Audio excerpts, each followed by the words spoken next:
My name is Krista, and I woke up on Thanksgiving morning to an empty house. My whole family left for a luxury trip without me. I stood in the kitchen, staring at a sticky note on the counter that read, "Didn't want to wake you. We'll be back in a week. There's leftovers in the fridge." Mom, 7 words that shattered everything I thought I knew about my place in this family. Have you ever realized you were the ghost in your own life? Let me back up. I'm 32 years old, the middle child in a family that always made me feel like I was born by accident. My older brother David is a corporate lawyer in Manhattan, the golden child who can do no wrong. My younger sister Emma married into money at 24 and lives in a sprawling house in Connecticut with her investment banker husband. Then there's me, Krista, the teacher, the one who chose passion over profit, the one who stayed close to home to help mom and dad when they needed it. For 10 years, I'd been the reliable one. When dad had his heart surgery 3 years ago, I took a leave of absence from my teaching job to stay with them for 2 months. When Emma's first baby was born, I flew out every other weekend for 6 months to help her adjust to motherhood. When David's wife left him, I was the one who sat on the phone with him until 3 in the morning, listening to him cry. I showed up, always, without question, without keeping score. I thought that's what family meant. My apartment was 20 minutes from my parents' house. I had dinner with them every Sunday. I helped Dad with his woodworking projects in the garage. I went shopping with Mom every other Saturday. I believed we were close. I believed I mattered. The plan for Thanksgiving had always been the same: gather at my parents' house, cook together, watch football, play board games until someone got too competitive and stormed off. It was tradition. It was home. 2 weeks before the holiday, Mom called me and said they were doing something low-key this year. She said Dad was tired, that they wanted to keep it simple. I offered to cook everything myself and bring it over. She said no, not to worry, that we'd figure it out closer to the date. I should have known something was wrong when she stopped returning my calls. That Thanksgiving morning, I woke up at 8 to get started on the sweet potato casserole I'd promised to make. I'd gone to the grocery store 2 days earlier, spent $70 on ingredients, stayed up late the night before prepping. I texted Mom, "What time should I come over?" No response. I called, straight to voicemail. I called Dad. Same thing. I called David. Nothing. Emma's phone went to voicemail too. That's when the panic set in. I drove to my parents' house with my casserole dish still warm on the passenger seat. The driveway was empty. No cars, no lights on inside. I used my key to let myself in. The house was dark, quiet, untouched. No smell of turkey. No football game on TV. Nothing. Just that note on the counter, written in my mother's handwriting, casual as a reminder to buy milk. I stood there for 20 minutes, reading those words over and over, trying to make them mean something different. But they didn't. They meant exactly what they said. My family had gone on a trip without me, without telling me. On Thanksgiving, I called Mom again. This time she answered. "Oh, Krista, hi, honey." Her voice was bright, relaxed, the sound of someone on vacation. I could hear laughter in the background, the clink of glasses. "Did you see the note?" "Where are you?" My voice cracked. "We're in the Bahamas. David surprised us with this incredible resort package. It was so last minute we barely had time to pack. He chartered a private plane and everything. It's absolutely gorgeous here." The Bahamas. A private plane, a resort. "Why didn't you tell me?" I asked. My hands were shaking. "Well, honey, it was just so expensive per person, and David was already being so generous covering everyone else. We didn't want to burden you with the cost. You know how tight things are on a teacher's salary." I couldn't breathe. "You didn't even ask me." "Krista, don't be like that. We're having a wonderful time. Emma's kids are loving the beach. You understand, right?" "No," I said, "I don't understand." She sighed, that specific sigh she'd been giving me my entire life, the one that said I was being difficult, that I was overreacting, that I was the problem. "We'll talk when we get back, okay? Try to enjoy your day." She hung up. I sat down on their kitchen floor and cried until my ribs hurt. Then I drove home with my casserole and ate it alone in front of the TV, watching other people's families celebrate together, while mine posted photos on Instagram from a tropical paradise. David posted a picture of everyone at dinner: mom, dad, Emma, her husband, their kids, even David's new girlfriend. They all looked so happy. The caption read, "Grateful for family. Our blessed Chuan Thanksgiving in paradise." I wasn't in a single photo. I wasn't even mentioned. The comments poured in from relatives and family friends. "Beautiful family. You all look amazing." So jealous. I wanted to comment, "I'm part of this family too." But I didn't. I just turned off my phone and sat in the dark. When they came back a week later, nobody apologized. Mom called and asked if I wanted to come over for dinner, to hear all about the trip. She said it like it was an invitation to something exciting, like I should be grateful for the chance to listen to them talk about the vacation I wasn't invited to. I went anyway, 'cause I'm an idiot. They showed me hundreds of photos. They talked about the snorkeling, the spa, the five-star restaurants. Emma showed me a video of her kids building sandcastles. David talked about the cigars he smoked with Dad on the beach. Mom raved about the couple's massage she got with Emma. They were so happy, so excited to share it all with me. "Why didn't you invite me?" I finally asked, interrupting Emma's story about a dolphin encounter. The room went quiet. "Krista," David said in his lawyer voice, calm and condescending, "we already explained this.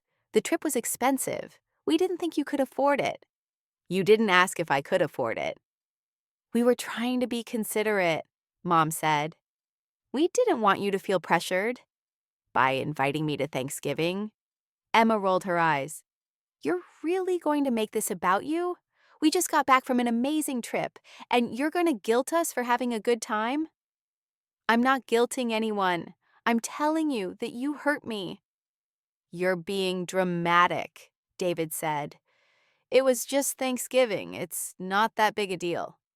I looked at my father, who hadn't said a word. "Dad?" He shrugged.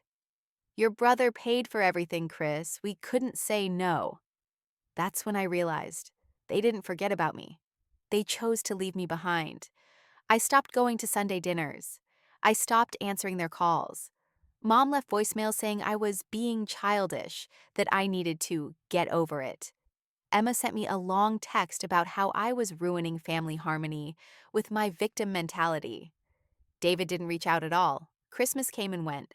They had another gathering I wasn't invited to. New Year's, Easter, every holiday became another reminder that I didn't belong. They never apologized. They never acknowledged what they'd done. In their version of the story, I was the problem, the overly sensitive one who couldn't take a joke, who made everything about myself. I started therapy. My therapist, Dr. Patel, was a kind woman in her 50s who listened without judgment. She asked me questions that made me uncomfortable. "What role do you think you played in this family dynamic?" "I don't know," I said. "I was the helper, the reliable one." "And what did you get in return?" I thought about it. "I got to be close to them." "Did you?" she asked gently. "Or did you get to be useful?" That question broke something open in me. I started looking back at our family history with different eyes. Every time I'd helped, every time I'd shown up, every time I'd sacrificed, what had they given me back? Not appreciation, not respect, not love. They gave me the privilege of being needed, right up until I wasn't useful anymore. Dr. Patel helped me see that I'd spent my whole life auditioning for a role I was never going to get. I was never going to be the golden child. I was never going to be the favorite. I was the supporting character in their story. And the moment I stopped playing that part, they wrote me out entirely. 6 months after that Thanksgiving, my grandmother passed away. She was 93, Dad's mother, the woman who taught me to bake and told me stories about growing up during the Depression. I loved her fiercely.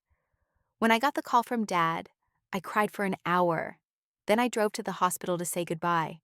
My family was already there, gathered around her bed. Mom, Dad, David, Emma. They looked up when I walked in, surprised to see me, like I was an intruder. Krista, Mom said, we didn't know if you'd come. I ignored her and went straight to Grandma's bedside. She was unconscious, breathing shallow and slow. I held her hand and told her I loved her. I told her thank you for every cookie we baked together, every story she told me, every time she made me feel like I mattered. She died 2 hours later. The funeral was the following week. I offered to help plan it. Grandma and I had been close, and I wanted to make sure it reflected who she really was. Mom said they had it handled. David was giving the eulogy. Emma was organizing the reception. I wasn't needed. At the service, David gave a beautiful speech about Grandma's strength and resilience. He talked about family values and legacy. Everyone cried. It was moving and heartfelt and completely impersonal. He never mentioned a single specific memory. He never talked about who she actually was. Her love of crossword puzzles, her terrible jokes, the way she hummed while she cooked. During the reception, I overheard Emma talking to an aunt. "Thank God the estate is finally being settled," Emma said. "I already told Mom and Dad we want to use our inheritance to renovate the kitchen." I froze. "What about Krista?" the aunt asked. Emma laughed. "What about her? Grandma left everything to Mom and Dad. They'll split it between me and David. Krista's not expecting anything." I felt sick. I walked outside and sat in my car, trying to process what I just heard. Grandma had money, not a fortune, but enough. A house that had been paid off for 30 years, savings, investments. I'd never thought about inheritance because I'd never thought about Grandma dying. But now that she was gone, apparently, my siblings had already divided up her entire estate without me. I called my father the next day. "Dad, I need to ask you something. Grandma's will, am I in it?" There was a long pause. "Your grandmother left everything to me and your mother, Chris. We're planning to pass it along to your brother and sister." "Not to me?" "Well, David's the executor of our estate. He'll make sure everything is handled properly when the time comes." "That's not what I asked." He sighed. "Krista, you've been distant from this family for months. You don't come to dinners, you don't return calls. Your mother and I have been very hurt by your behavior." "My behavior?" I couldn't believe what I was hearing. "You left me behind on Thanksgiving. You excluded me from every holiday. You never apologized. We've tried to move past that, but you won't let it go. And now you're calling about money? That's very disappointing." I hung up before I said something I'd regret. That night I couldn't sleep. I kept thinking about everything I'd done for this family. The time, the money, the energy. I'd taken out a loan to help pay for Emma's wedding. I'd given David $10,000 when he was going through his divorce, money he never paid back.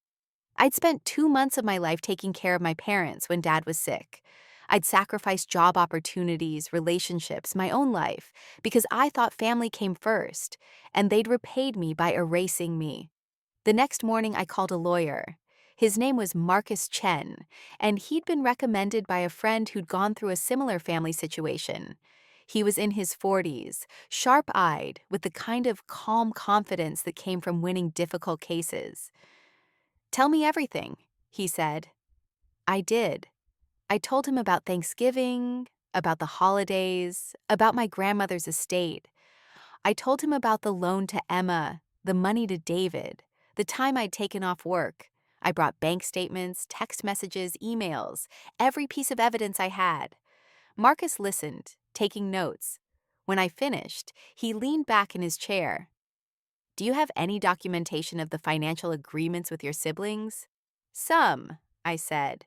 "David signed a promissory note for the $10,000. Emma promised to pay me back for the wedding in a text, but she never did." "And your grandmother's will?" "I don't know what's in it. My father said everything went to him and my mother." "Have you seen the actual will?" "No." Marcus nodded slowly. "I'd like to request a copy." In most states, beneficiaries and potential beneficiaries have a right to see the will once it enters probate. If your grandmother mentioned you at all, you have standing. What if she didn't? Then we look at the financial claims. $10,000 is significant. If your brother signed a promissory note and hasn't paid, that's a legally binding debt. We can pursue that. For the first time in months, I felt something other than grief and anger. I felt hope. Marcus requested a copy of Grandma's will from the probate court. It took 3 weeks to arrive. When it did, he called me into his office with a strange expression on his face. "Krista," he said, sliding the document across his desk. "You need to read this." I picked it up with shaking hands. It was 20 pages long, dense with legal language. I flipped through until I found my name. To my granddaughter, Krista Marie Thompson, I leave my house at 847 Willow Street, all its contents, and the sum of $150,000 from my savings account, in recognition of her kindness, her loyalty, and the love she has always shown me. She is the only one who ever asked me about my life instead of my money. I read it 3 times before I believed it. The house. The one I'd spent every summer in as a child. The one with the big kitchen where we baked together. The garden I'd helped her plant. The porch where we'd sat and watched thunderstorms. And $150,000, more than I'd made in 3 years of teaching. "The rest of the estate goes to your parents," Marcus said, "which amounts to about $100,000 in some stock, significantly less than what you're receiving. Does my family know?" "Not yet. Your father was listed as executor, but he had to file the will with probate. It's public record now. Once they see it, they'll know." I should have felt triumphant. Instead, I felt sad, because this confirmed what I'd been afraid of. My grandmother had known. She'd seen how they treated me, and she'd tried to correct it the only way she could. "What do I do?" I asked. "You accept your inheritance," Marcus said, "and you prepare for them to contest it." He was right. 3 days later, David called me for the first time in 8 months. "Krista, we need to talk about Grandma's will." "Okay. This is obviously a mistake. Grandma wasn't in her right mind at the end. She had dementia." "She didn't have dementia," I interrupted. "She was sharp until the day she died." "That's not what her doctors said." "Which doctors? Show me the medical records." David's voice hardened. "You're really going to do this? You're going to tear this family apart over money?" "I'm not tearing anything apart. I'm accepting what Grandma wanted." "She didn't want this. Someone influenced her. Maybe you did." I laughed, a bitter sound that surprised me. "I influenced her? When? During the 2 months I spent taking care of Dad while you were in the Bahamas? Or maybe during the Sunday dinners you all stopped inviting me to?" "We invited you to Thanksgiving." "No, you didn't. You left me a note." There was silence on the other end. Then, "If you don't contest this will and split the inheritance equally, we're done. You'll never be part of this family again." "David," I said quietly, "I haven't been part of this family for a long time." I hung up. The next call came from Emma, crying and hysterical. She told me I was destroying our family, that I was selfish, that Grandma would be ashamed of me. She said her kids needed the money for college, that she and her husband were struggling, that I was taking food out of her children's mouths. I checked her Instagram later that day. She'd posted photos from a ski trip in Aspen. Mom called after that. She tried a different approach, guilt mixed with nostalgia. "Krista, honey, I know you're hurt about Thanksgiving. We should have handled that better. But this isn't the answer. Grandma would want us to stay together as a family. She'd want you to share." "Did you want to share when you planned that trip without me?" "That's different." "How?" She didn't have an answer. Dad never called at all. Marcus filed the paperwork to accept the inheritance. David, as executor, tried to delay probate, claiming Grandma lacked capacity when she wrote the will. Marcus requested her medical records. They showed no signs of cognitive decline. Her doctor wrote a letter confirming she'd been of sound mind. David's challenge was dismissed. My family hired their own lawyer to keep fighting. They tried to argue undue influence, claiming I'd manipulated Grandma into changing her will. But Grandma had written it 7 years earlier, long before any of our family drama. The lawyer, who drafted it, testified that she'd been clear, decisive, and adamant about her wishes. The judge ruled in my favor. I inherited the house and the money. My parents got their portion. David and Emma got nothing beyond what my parents chose to give them later. The irony wasn't lost on me. They'd spent months talking about how to divide an inheritance they assumed was theirs, and it turned out Grandma had already made that decision. The day the inheritance was finalized, I drove to Grandma's house for the first time since her funeral. I walked through every room remembering her reading chair by the window, the china cabinet with the teacups she'd collected, the photo albums stacked in the closet. I sat on the porch and cried, not from sadness, but from gratitude. She'd seen me, she'd known, and she'd made sure I knew I mattered. I didn't sell the house. I moved into it. I quit my teaching job at the overcrowded public school where I'd been underpaid and undervalued, and I used part of the inheritance to start a tutoring program for low-income students. I named it Grace's House, after my grandmother. I hired 3 other teachers, paid them well, and kept the program free for families who needed it. Word spread. We started getting donations. Local businesses sponsored students. The program grew. Within a year, we were helping 50 kids. Within 2 years, 100. The local news did a story about us. I was interviewed and I talked about Grandma, her generosity, her wisdom, her belief that education could change lives. My parents saw the interview. Mom called me crying. "I'm proud of you, Krista. What you're doing is beautiful." "Thank you," I said. "I wish we could start over. I wish we could fix things." I took a deep breath. "Mom, I don't think we can go back, but maybe we can try to move forward." "Does that mean you'll come to Christmas?" "No," I said gently. "It means I forgive you, but I don't trust you.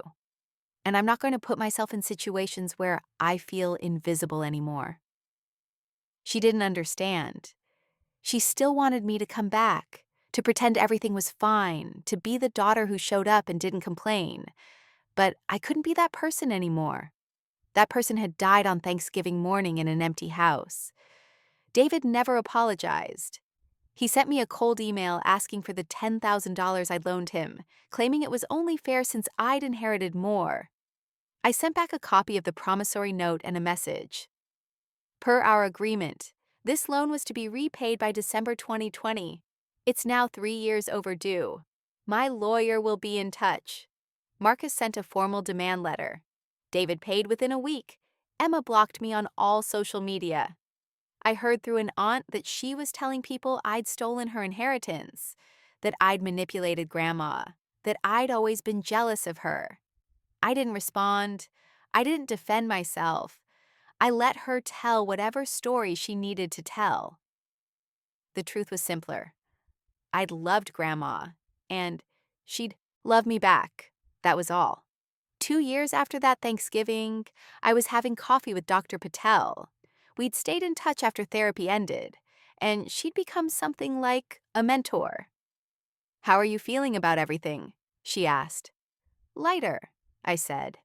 I used to think family was everything, that you had to accept people's worst behavior because they were blood. But I've built something better. I have friends who show up for me. I have work that matters. I have a life that's mine. No regrets? I thought about it. I regret the time I wasted. I regret believing I had to earn love. But I don't regret walking away. "That's growth," she said. "Last month I got a letter from Dad. It was short, handwritten, awkward. Krista, I've been thinking about that Thanksgiving. Your mother and I should have told you about the trip. We should have included you or been honest about why we didn't. I'm sorry. I know it's late. I know it might not matter anymore, but I wanted you to know that I see now what we did. And I'm sorry." I read it several times. It wasn't enough to fix everything. It didn't undo the pain or the betrayal, but It was something. It was acknowledgement. It was truth. I wrote back, "Thank you for this. I appreciate your honesty. I'm not ready to rebuild what we had, but I'm open to finding something new if you are. It has to be different this time. It has to be real." I don't know if we'll ever have a real relationship. Maybe we will.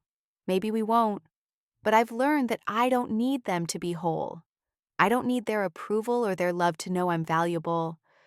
I have grandma's house. I have work that fulfills me. I have people who see me and choose me. I have myself. Sometimes the greatest revenge isn't destruction. It's building a life so full of meaning and joy that the people who rejected you become irrelevant. They didn't break me. They freed me. And now I'm teaching 50 kids every week that they're worth more than anyone else's opinion of them. I think Grandma would be proud of that. I know I am. If you've ever been made to feel invisible by the people who should love you most, know this: their blindness is not a reflection of your worth. It's a revelation of theirs.